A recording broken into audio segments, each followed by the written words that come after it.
This placid scene is in the heart of an area where nearly 250,000 people have just been swept into the sea and drowned.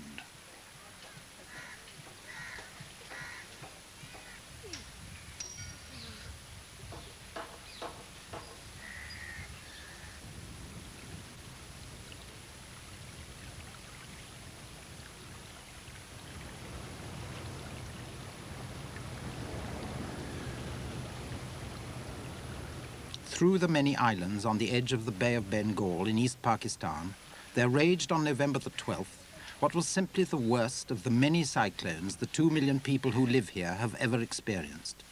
In its wake, a vast tidal wave. To the heart of this area, after the waters had receded, went a this week team.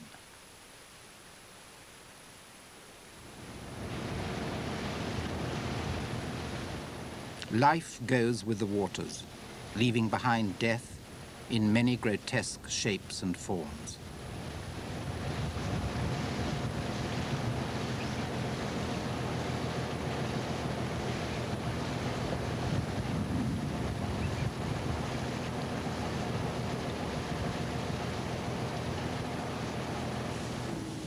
But life is also stronger than the waters, and those who have survived emerge again, not joyfully, but with the pain and anguish of a new birth. Life goes with the waters, and on the waters, miraculously sometimes, life returns. These 3 people, a husband and wife, and another girl from the same village, were adrift for 5 days after the tidal wave, and are now being brought home to their own island. This man and his wife and this girl, on the 12th of November night, they swept away by the tidal bore from the offshore island into the sea.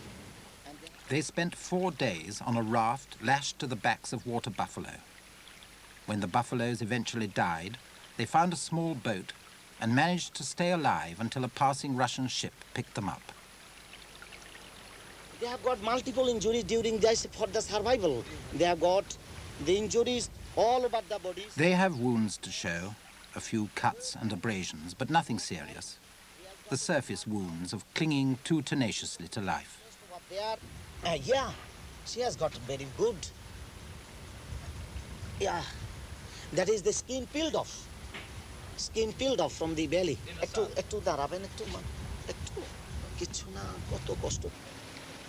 They watch as down to the water's edge to meet them come surviving relatives from their village who had long given up hope of seeing them again. Heading the welcome is the boy's father, who has lost several other members of his family.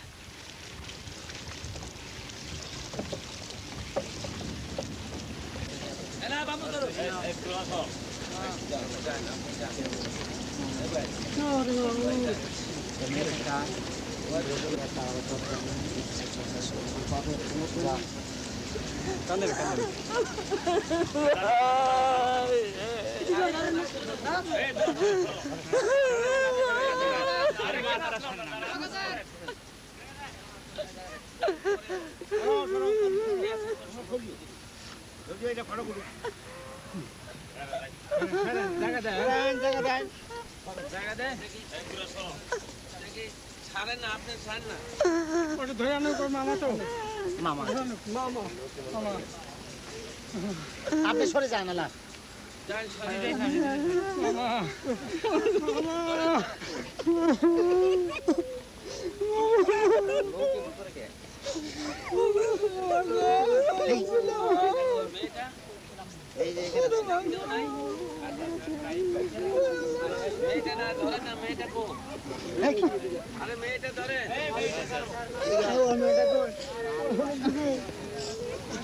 আরে একখানে ওগুলো তো মোট বুঝাইতে হবে সবাই একখানে নিলে নকে তো দেখাই না দেই দেই আমরা ট্রেন করে আপনারা সরে আমাদের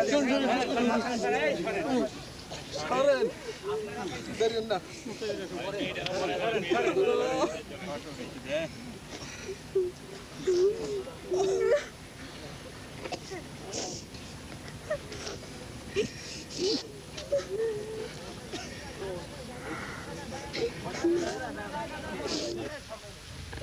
The 3 new survivors are borne off to the village in sad and muted triumph. চলে যান চলে যান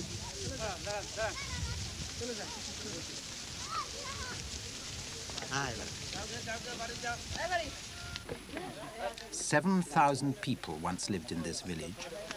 4,000 of them are now dead. There is no one here who's not lost somebody. It's as if these 3 survivors had returned from the dead. But the villagers see in them too almost unbearable reminders of those they have lost.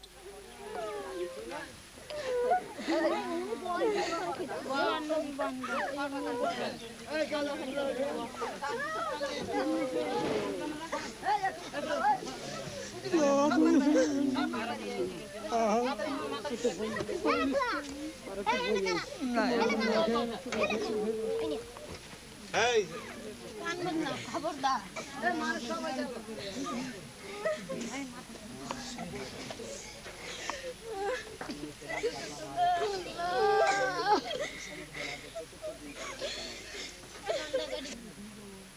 For the boy's mother, joy at the miracle of his return is tempered with mourning for the sons who are dead.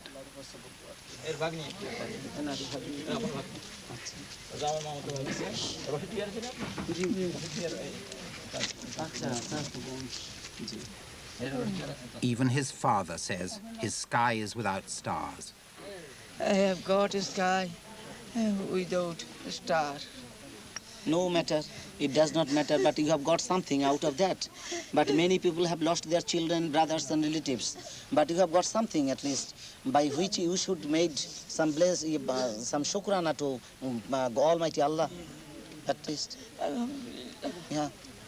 At least you have got something to be happy, and you should not, at least you should not blame God for this loss of your family. Inna lillahi wa inna ilayhi raji'un. As a Muslim, we are to believe on Allah's blessings, whatever might be.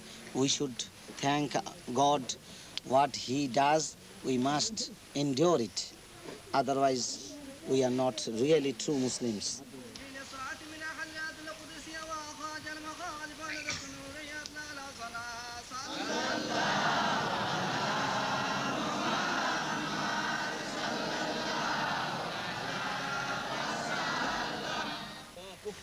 A prayer meeting is held, half in thanksgiving for their own wonderful deliverance, half in sorrow for the terrible catastrophe that has struck them.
In the village, the tenuousness of the existence which the wind blew away and for which they again give thanks is laid quite bare.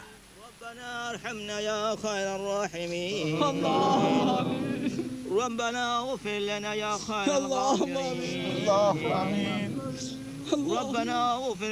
خير الغافرين ربنا يا مولانا يا ملجانا يا مفرنا أنت القوي يا قوي اللهم اغفر لنا يا مولانا اللهم يا الله نشكرك إياك يا الله اللهم يا الله. The fabric of their lives lies strewn across the ground, pathetic jetsam from a hard-won world.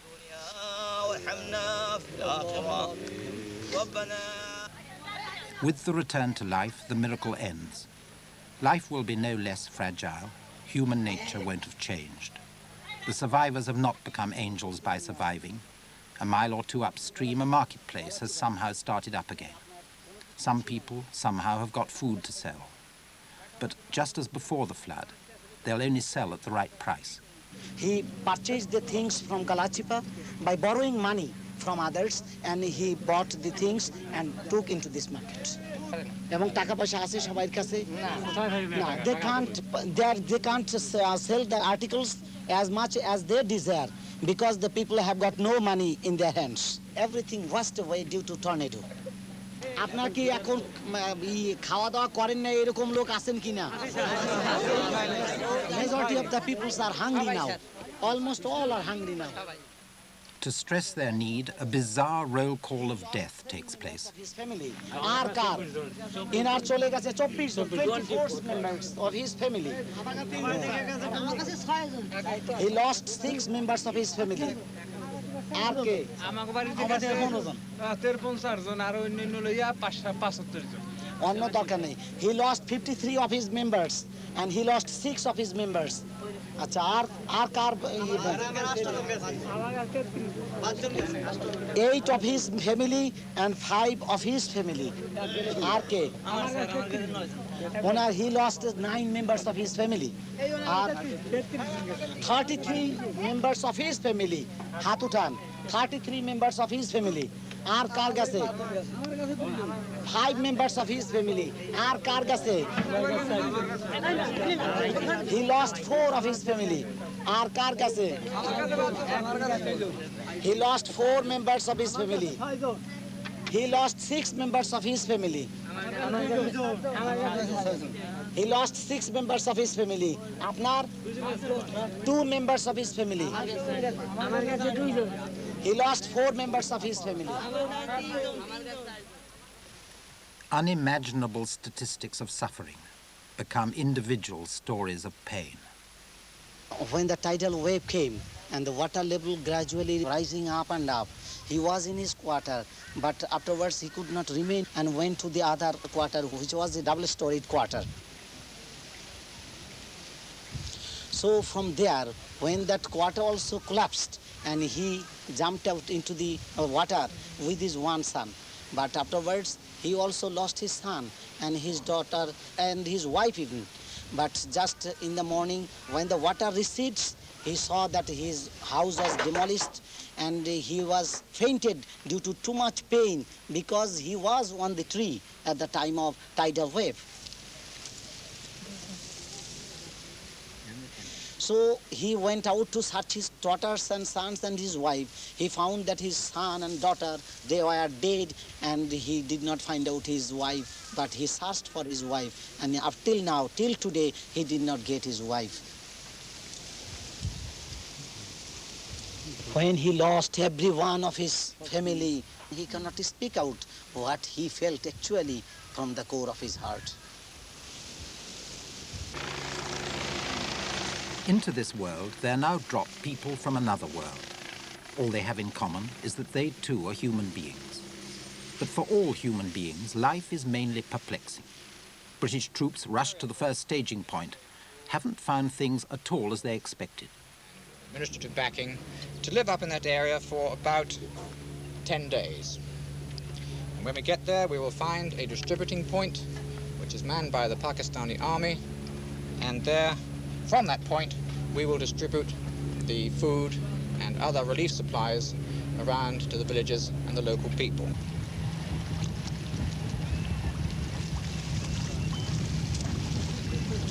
Get some of that disinfectant on them. They've already been here 2 days. They must wait for a Pakistani officer to arrive before they can take any action.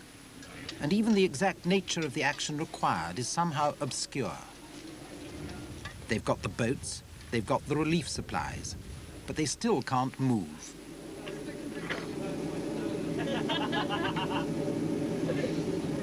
We've been out here 2 days now, the engineers, and we've done nothing at all, in fact.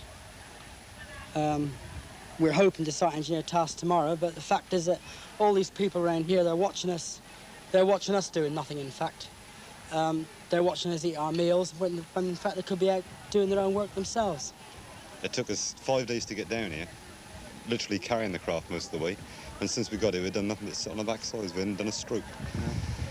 Done nothing at all. Everybody's willing to work, and if they had some work to do, I think everybody would be a lot happier. Everybody's just sick of sitting around doing nothing. The only thing that looks bad to me, in fact, is the women and children all along the the beach, not buried. We went down there yesterday and there was 2 babies, and the locals refused to bury them unless they were paid. And yet, as I say, we've got all these people around here doing nothing. They won't even bury their own dead.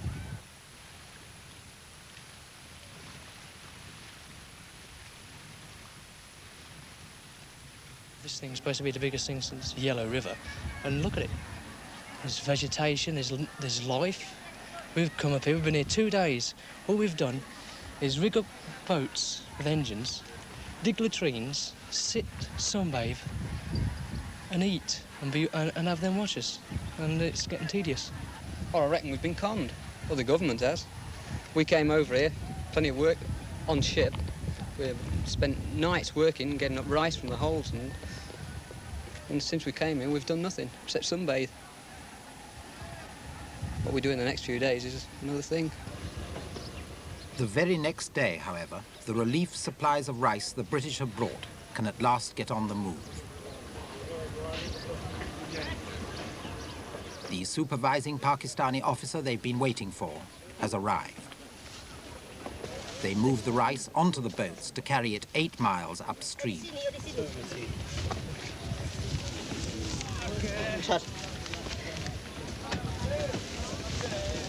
Where is this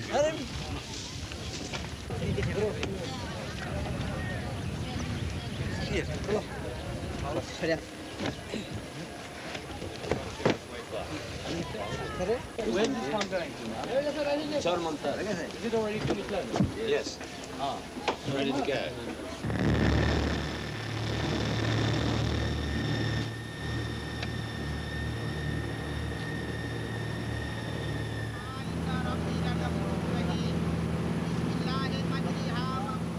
The village headman sets off with them.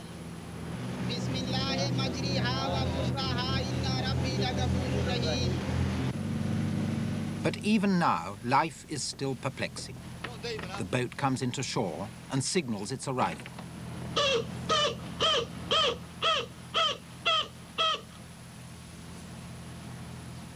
At first, no one seems to be coming at all.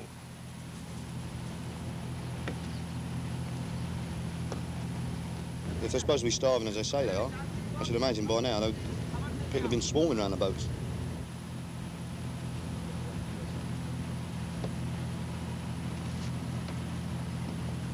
Oh, I come here, I wasn't so looking forward to the job. It's not a job I like to look forward to, not this sort of thing. But if you look on it away, you come here to help somebody, and I estimate we were coming here to help people, and I also expected people to be helping themselves, but they're not doing this. There is parts that are pretty badly devastated. You see bodies on the bank of children still lying there. These people are just not bothering to bury them. They leave them there, let them to rot. They walk past holding their mouths. I don't think it's badly off as people. It's been estimated, what we've heard. In ones and twos, at first almost suspiciously, the survivors here come forward to see what fate has brought them this time.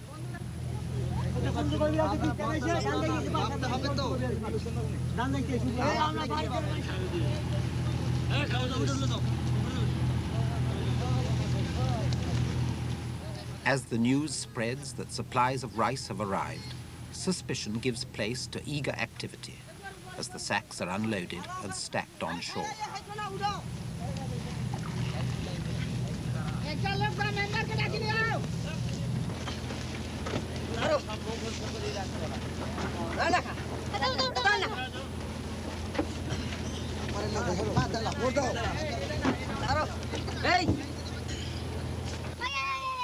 Whether the people here are starving or not, anything brought to this place is thankfully received.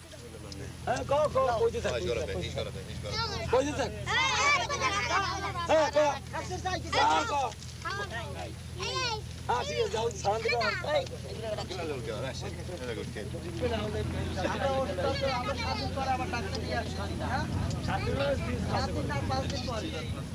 Nothing here is as simple as the Western mind would like it to be. What is wrong with the rice exactly? The rice in the paddy now. Ration? Yeah, what is wrong with this rice in the paddy? No. What is wrong? Is it bad? No, sir. It's not bad? No bad. It's all right? All right. You will harvest this later, will you? Yes, sir. I see. And it seems, you know, we pulled some off and it looks okay inside. Just wants polished and clean. And how many people on this island? Chor Mamtaz is 700. 700? 700. At Chor on the opposite side of the river, that is 500. Yeah. How many people did you lose on the island, in all? Pardon? How many people did you lose on the island? By the last cyclone? Yeah. By the last cyclone, 400 died from this Chor Mamtaz. From this place here? Yeah, from this, and 300 from this side. From the other side? Yes. A lot of people. Efficient bureaucracy has come to life with the rest. Thumbprints must be taken as receipts, for almost no one here can read or write.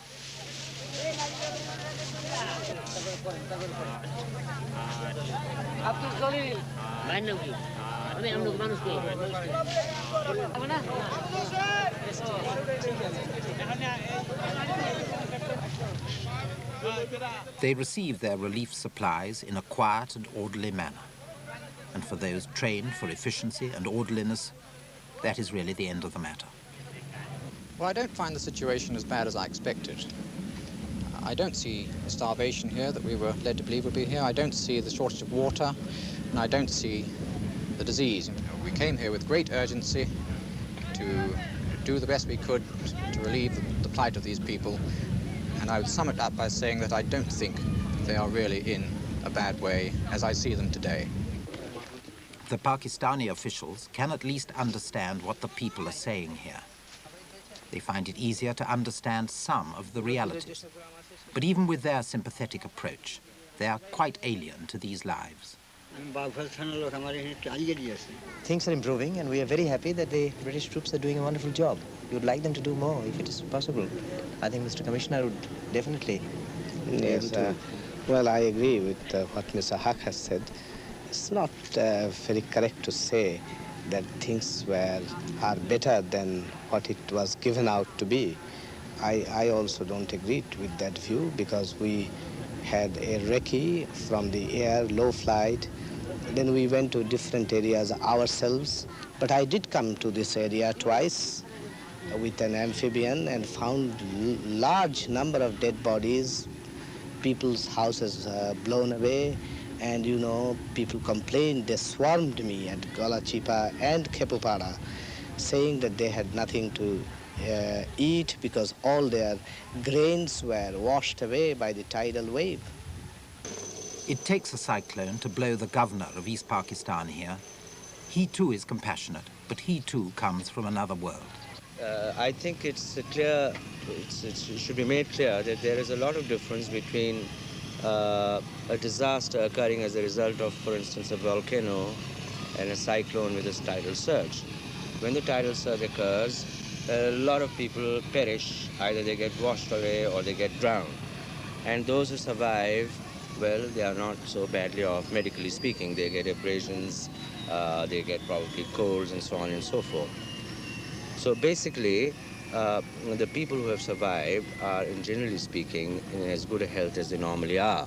For instance, at this time, I have been trying to find out from the various people in the field, and not a single report of a death case due to starvation has been reported to me. Slowly, life gets underway again, until the next great wind and the next flood.